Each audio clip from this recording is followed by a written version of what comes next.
Bienvenidos de nuevo. Jugadores argentinos expulsados de la Premier League tras la escandalosa polémica en el Mundial de 2026. Desechados sin piedad, justo en el momento más alto de las celebraciones del Mundial. El Reino Unido parece haberle declarado la guerra a varias de sus mayores estrellas del fútbol. Y si te dijera que esta historia va mucho más allá de una simple pancarta, esto desentierra un conflicto que lleva décadas dormido entre dos naciones que, en realidad, nunca hicieron las paces de verdad. Esto es asombroso y también urgente. Si crees que ya lo sabes todo, prepárate para descubrir que solo has escuchado una parte. Hubo una noche inolvidable en Atlanta que cambió el rumbo del fútbol para siempre. Aquella noche en la que Argentina no solo eliminó a Inglaterra del Mundial de 2026, sino que reabrió una vieja herida de hace 40 años que nadie creía que volvería a sangrar en una cancha. Lautaro Martínez, Enzo Fernández, una remontada histórica que dejó a los tres leones mirando al suelo sin poder creer lo que pasaba. Entonces, cuando el silbatazo final retumbó en el Mercedes-Benz Stadium de Atlanta, ocurrió algo que ninguna autoridad del deporte, ningún gobierno ni ningún funcionario poderoso del planeta estaba listo para manejar: una simple pancarta de apenas 4 palabras. Y de repente, el mundo entero del fútbol se cayó. Pero esta historia no se acaba ahí. Lo que parecía una alegre celebración mundialista se transformó rápidamente en una tensa polémica política que salpicó directamente a grandes figuras de la Premier League. Lisandro Martínez en el Manchester United, Enzo Fernández en el Chelsea, Cristian Cuti Romero en el Tottenham, Emiliano Dibu Martínez en el Aston Villa y Alexis McAllister en el Liverpool. Hablamos de los mismos futbolistas que llenan los estadios cada fin de semana en Stamford Bridge, Old Trafford y el Tottenham Hotspur Stadium.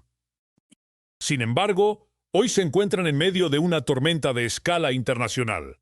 Según el bando que apoyes, o son héroes que se atrevieron a decir lo que millones pensaban, o una bomba de tiempo que el fútbol inglés jamás esperó enfrentar. ¿Tiene Inglaterra realmente el poder de expulsar a estos jugadores? ¿O acaso está ocurriendo algo muchísimo más complejo detrás de escena? ¿Quién maneja de verdad los hilos en esta polémica que mezcla política, fútbol y enormes intereses financieros en una situación explosiva? Quédate conmigo hasta el final, porque te voy a revelar absolutamente todos los detalles de esto. Primero, el detalle del que nadie habla sobre cómo llegó esa pancarta al campo de Atlanta y quiénes fueron los verdaderos responsables de prepararla. Segundo, el papel exacto que jugó un antiguo asesor directo de Margaret Thatcher. ¿Por qué reavivó la polémica y el enorme peso que tienen sus palabras? Tercero, la información que casi ningún medio en español ha reportado sobre el precedente legal que podría proteger o destruir por completo las carreras de estos futbolistas en Inglaterra. Y finalmente, la conclusión que te dejará sin palabras. La FIFA acaba de abrir una investigación disciplinaria oficial que cambia radicalmente todo lo que creíamos saber sobre este asunto. Y antes de que digas que ya sabes lo que pasó, que solo fue una pancarta y que nada grave saldrá de esto, y que los titulares desaparecerán en unos días, déjame contarte algo de lo que los medios de comunicación casi no han hablado. Ha habido comunicaciones muy privadas entre federaciones de fútbol, presiones inmensas, estorge ocurriendo a puerta cerrada, y conversaciones activas que involucran a la FIFA, a la FA inglesa y al gobierno británico que nunca se han hecho públicas, además de un detalle crucial sobre el verdadero origen de esa pancarta. Y una vez que lo escuches, es muy probable que veas toda esta historia bajo una luz completamente diferente. Dale un buen me gusta ahora mismo. Si quieres que sigamos trayéndote la verdad antes de que salgan los titulares, y suscríbete para no perderte lo que podría convertirse en una de las mayores historias del fútbol. Quédate ahí, porque esto es apenas el comienzo, y cada minuto que pase te revelará algo todavía más sorprendente que lo anterior. Antes de continuar y de desvelar este misterio por completo, asegúrate de darle me gusta al video y suscribirte al canal, para que no te pierdas nada de lo que pueda pasar en las próximas horas. Ahora mismo, quiero que dejes una sola palabra en los comentarios. ¿Qué piensas sobre lo que hicieron estos futbolistas? Solo una palabra, vamos a leer cada respuesta. El miércoles 15 de julio de 2026, el mítico Mercedes-Benz Stadium de Atlanta fue escenario de uno de los partidos de mundial más cargados de emoción en décadas. Argentina contra Inglaterra en una semifinal de Copa del Mundo. La FIFA eligió al árbitro estadounidense Ismail Elfaz para dirigir el encuentro, asistido en la banda por Corey Parker. Cerca de 70.000 aficionados llenaron las gradas, mientras millones más miraban desde Buenos Aires, Londres, Madrid, Ciudad de México y de todo el mundo.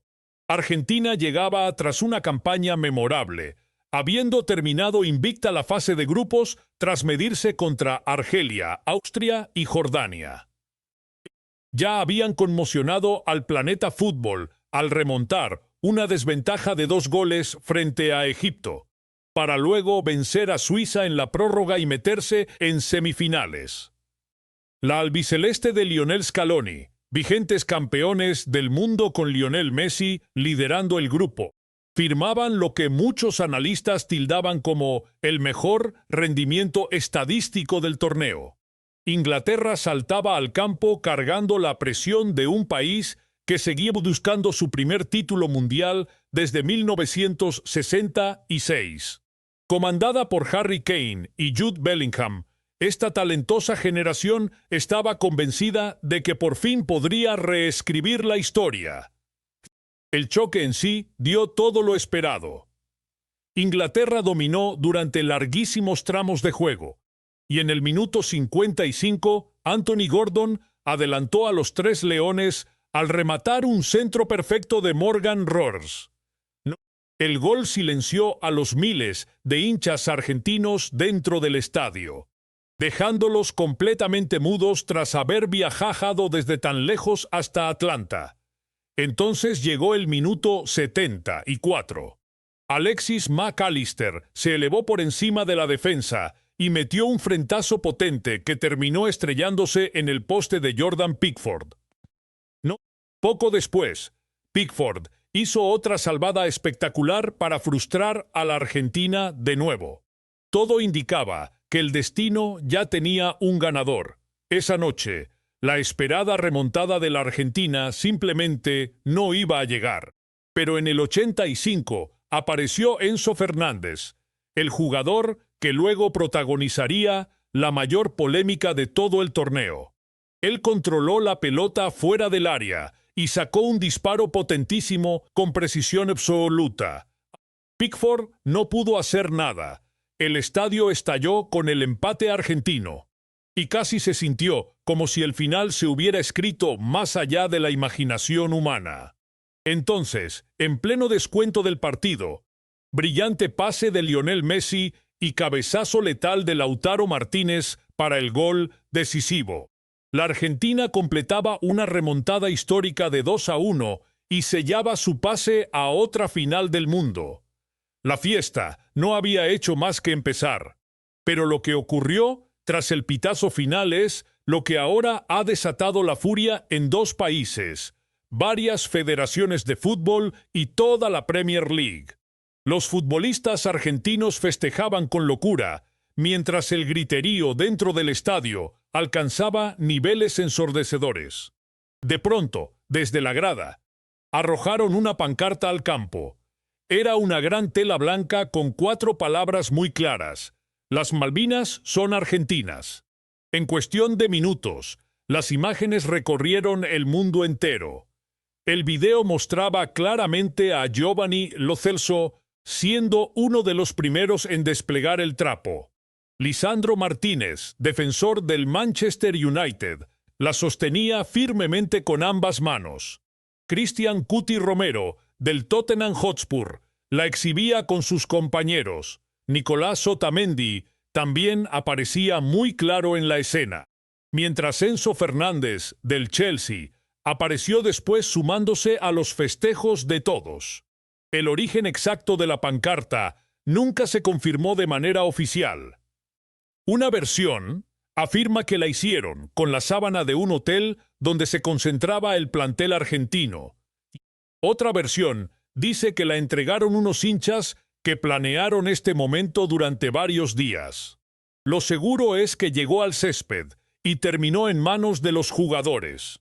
Y fue captada por las cámaras de televisión desde todos los ángulos con una nitidez absoluta, dejando poquísimo espacio a la libre interpretación. Sin embargo, la pancarta en sí es solo una parte de la historia. El verdadero impacto radica en el contexto que rodea a ese instante. Argentina eliminaba a Inglaterra casi 40 años después de la Guerra de las Malvinas. Conflicto con 649 caídos argentinos y 255 británicos, dejando a incontables familias a ambos lados del Atlántico llorando la pérdida de hijos, hermanos, padres y seres queridos. El fútbol y la política volvían a chocar de la forma más explosiva imaginable. Lo que se suponía que sería solo una noche de festejos futbolísticos se transformó de golpe en un conflicto diplomático de primer nivel. Y justo ahí todo se volvió más tenso. Para entender por qué muchos vieron esto como un acto simbólico con secuelas reales en el fútbol, hay que mirar más allá de lo ocurrido hace 40 años. Hay que analizar los últimos 12 meses, los últimos 5 años. Una historia que poquísimos medios de comunicación importantes se han molestado en contextualizar bien. Al menos esa fue la postura que manifestaron políticos, comentaristas y diversas figuras públicas, mostrando un nivel de agresividad pocas veces visto en la pantalla del fútbol moderno. Justo en ese instante el aparato político británico pareció ponerse en marcha. Lo que empezó como reacciones viscerales en las redes sociales derivó rápidamente en lo que muchos señalan como la presión política más feroz jamás dirigida a futbolistas extranjeros de la Premier League. Nadie esperaba que la polémica escalara tanto, planteando interrogantes más profundos sobre la relación entre el fútbol, la soberanía nacional y las leyes de inmigración. De repente, un nombre acaparó todos los reflectores: Niall Gardiner. Aunque su nombre casi no suena en los círculos del fútbol, desde hace mucho es una figura bastante influyente en la política conservadora británica. Como director del Centro para la Libertad Margaret Thatcher y exasesor vinculado a esa misma época, se metió de lleno en la polémica apenas unas horas después del silbatazo final en Atlanta. El 15 de julio de 2026, Gardiner publicó un mensaje en redes que de inmediato desató la atención del mundo entero. Sostuvo que a cualquier futbolista argentino de la Premier League involucrado en lo que llamó un acto antibritánico se le debería cancelar la visa de trabajo en el Reino Unido, insistiendo en que debe haber tolerancia cero. La respuesta fue inmediata. Los principales diarios británicos, desde los grandes medios nacionales hasta The Telegraph, hicieron eco rápidamente de estas declaraciones. Mientras tanto, en Argentina el ambiente era de absoluta indignación. Las redes se convirtieron en un campo de batalla digital entre hinchas, políticos y exfutbolistas, además de periodistas de todo el planeta que tomaron bando. Pero entre tanta marea de opiniones, una pregunta crucial seguía flotando en el aire. Tenía razón Gardiner desde el punto de vista legal. ¿Podría el gobierno británico retirar a la visa a Enzo Fernández, Lisandro Martínez, Cristian Cuti Romero, Alexis McAllister o Emiliano Dibu Martínez? Aquí está el detalle clave, que muchos informes periodísticos no han logrado explicar con claridad. Neil Gardiner no forma parte del gobierno del Reino Unido.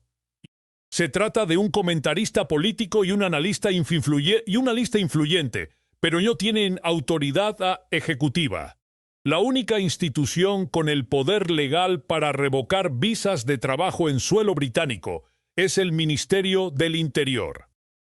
La especialista en inmigración Asma Bashir, cofundadora de Centuro Global, fue sumamente directa al dar su opinión legal independiente. Según explica, este tipo de medidas extremas suelen reservarse para casos de extremismo, amenazas directas a la seguridad nacional, delitos graves de carácter penal o por incitación explícita a la violencia física. El solo hecho de mostrar una pancarta con un reclamo territorial no bastaría para quitarle la visa a alguien. Pero aquí es donde la historia da un giro inesperado. El peligro real para los futbolistas podría no venir del gobierno británico, sino de sus propios clubes. Si el Manchester United, el Chelsea o el Tottenham consideran que la presión de la gente ya es insostenible y difícil de manejar, o que los patrocinadores amenazan con marcharse, afectando de forma seria la reputación del club, podrían decidir la rescisión de los contratos usando las cláusulas vigentes. Al quedarse sin empleo, los jugadores perderían de inmediato el patrocinio necesario para conservar sus visas de trabajo. Bajo ese escenario, se verían obligados a abandonar Inglaterra. ¿Pasará realmente esto? Al momento de grabar esto, ningún club se ha pronunciado oficialmente. Aún así, la presión es sumamente real y la polémica no para de crecer día con día. Mientras tanto, la FIFA ya abrió un expediente disciplinario formal que involucra directamente a la Asociación del Fútbol Argentino.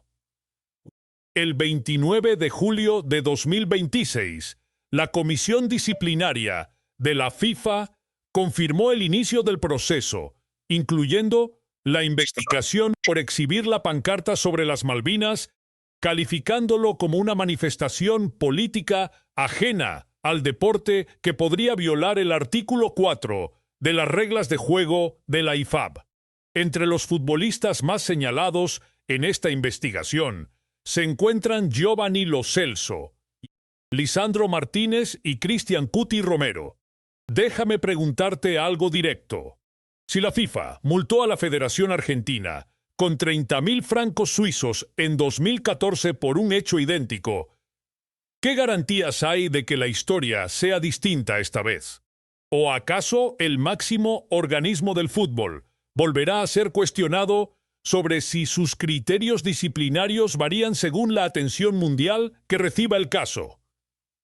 Pero ojo, porque la investigación no se detiene solo en esa pancarta. La FIFA también evalúa lo que supuestamente ocurrió tras la final de la Copa del Mundo de 2026 en el MetLife Stadium de Nueva Jersey, donde España venció a Argentina 1-0 en la prórroga.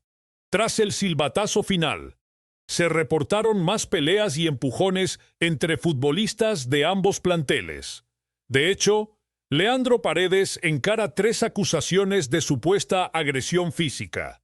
Nahuel Molina también está en la mira con 2 acusaciones idénticas, sumadas a un cargo extra por conducta antideportiva. El jugador Thiago Almada es otro de los investigados bajo sospechas de comportamiento antideportivo. Incluso el auxiliar técnico argentino Roberto Fabián Ayala, uno de los defensas más grandes y legendarios de la selección, enfrenta cargos por presunta agresión. Del lado español, Gavi también fue incluido en este expediente. Varias imágenes captadas tras el partido parecen mostrar claramente a Molina empujando al mediocampista español Rodri, mientras se ve a Paredes sujetando al defensor Eric García del Cuello en medio del caos. Más allá de lo que hicieron los jugadores, la propia Asociación del Fútbol Argentino enfrenta una investigación más amplia por cánticos y gestos discriminatorios, retrasos en los saques iniciales y supuestos fallos de seguridad, además de conductas inapropiadas de hinchas y miembros de la delegación. Según el Comité Disciplinario de la FIFA, estos incidentes reflejan un patrón de conducta que se mantuvo durante todo el torneo. Y aquí es donde surge el argumento más sólido de toda esta discusión. Tras el Mundial de Qatar 2022, la FIFA también abrió un expediente a la Federación Argentina por los festejos desmedidos tras la final contra Francia. ¿El resultado? Ningún castigo lo bastante duro como para evitar que esto vuelva a ocurrir. Luego, en 2014, la AFA fue multada con 30.000 francos suizos por mostrar una pancarta sobre las Malvinas. ¿Y qué pasó? 12 años después, ese mismo mensaje volvió a aparecer en el escenario más importante del fútbol mundial. Entonces, ¿qué mensaje transmite la FIFA si ante incidentes así siempre responde con tibieza, dejando la sospecha de que importa más el peso comercial de las selecciones involucradas que la gravedad real de la propia infracción cometida? ¿Podría la FIFA sancionar igual a un país pequeño, uno sin grandes estrellas ni audiencias televisivas de miles de millones, ni patrocinadores internacionales gigantescos, y asegurar con total firmeza que mediría a todos con la misma vara? Si esa pregunta no tiene una respuesta clara, ¿dónde queda entonces la coherencia en el manejo del fútbol mundial? Quizás la imagen que de verdad quede grabada en la historia sea esta. Giovanni Lo Celso de pie en el estadio Mercedes-Benz de Atlanta, con la pancarta extendida sobre el césped, rodeado de compañeros que juegan en los clubes con más dinero de la liga más rica de la tierra, mirando a la nada mientras 40 años de heridas abiertas flotaban en silencio entre ellos y los hinchas ingleses que abandonaban las gradas. El impacto global de toda esta polémica fue devastador. Las fotos de la pancarta recorrieron decenas de países en pocas horas. La prensa británica no tardó en exigir medidas disciplinarias inmediatas, mientras los canales en español de todo el continente debatían el escándalo sin parar. En Argentina, los programas políticos trataron el tema como un asunto de Estado, y para la gente de la calle, así se sentía. Pero el giro más inesperado llegó de donde nadie lo imaginaba. El presidente de la FIFA, Gianni Infantino, rompió su silencio con unas declaraciones sobre Argentina y Lionel Messi, que encendieron aún más la polémica, a pesar de que evitó hablar directamente de la pancarta de la discordia. En su lugar, Infantino elogió la campaña mundialista de Argentina con palabras que muchos interpretaron como un respaldo sutil e implícito. Y esa ambigüedad tan calculada desnudó la realidad de la FIFA mucho mejor que cualquier comunicado oficial. Los medios británicos usaron los comentarios de Gardner como su bandera. Mientras tanto, en Argentina, los diarios y la televisión recordaban el dolor de la guerra de Malvinas y las vidas perdidas en ambos bandos. Entre estas dos posturas enfrentadas, los futbolistas argentinos de la Premier League quedaron en el centro de un choque del que no querían formar parte, pero del que ya no podían escapar. El mismo mundo del fútbol que hoy discute si se debe echar a estos jugadores de la liga más millonaria del planeta, tarde o temprano entenderá que el pasado común de estos países no se arregla con un reglamento de la FIFA, y que ninguna multa en francos suizos tiene el poder de cerrar una herida que lleva sangrando más de 40 años. La selección festejó un triunfo histórico en Atlanta, después cayó ante España en la final del Mundial y ahora mismo encara su partido más difícil de todos. Un duelo que se juega lejos de las canchas, sin árbitros, sin un silbato final y sin saber cómo va a terminar. Seguiremos de cerca cada capítulo de esta histórica controversia a medida que los hechos se desarrollen. Y este análisis te ofreció otra mirada y te trajo detalles inéditos. Deja tu me gusta, porque cada interacción ayuda a que este relato llegue a más apasionados del fútbol. Suscríbete y activa la campana, porque lo que viene ahora sobre la investigación disciplinaria de la FIFA, la reacción de los grandes clubes ingleses y la postura oficial del fútbol argentino es algo que no vas a querer perderte. Comparte esto con cualquiera que ame el fútbol y no se haya dado cuenta de la gravedad real de lo que pasa, porque esto ya dejó de ser un simple debate deportivo. Al final, esto es una trama de fútbol, política e historia, y de las duras consecuencias cuando esos mundos chocan. Desde este espacio, seguiremos muy de cerca cada detalle importante, mientras la FIFA define el futuro de estos futbolistas y de la propia selección argentina. Aquí contamos el fútbol de la misma forma en que realmente se vive y siente. Así es.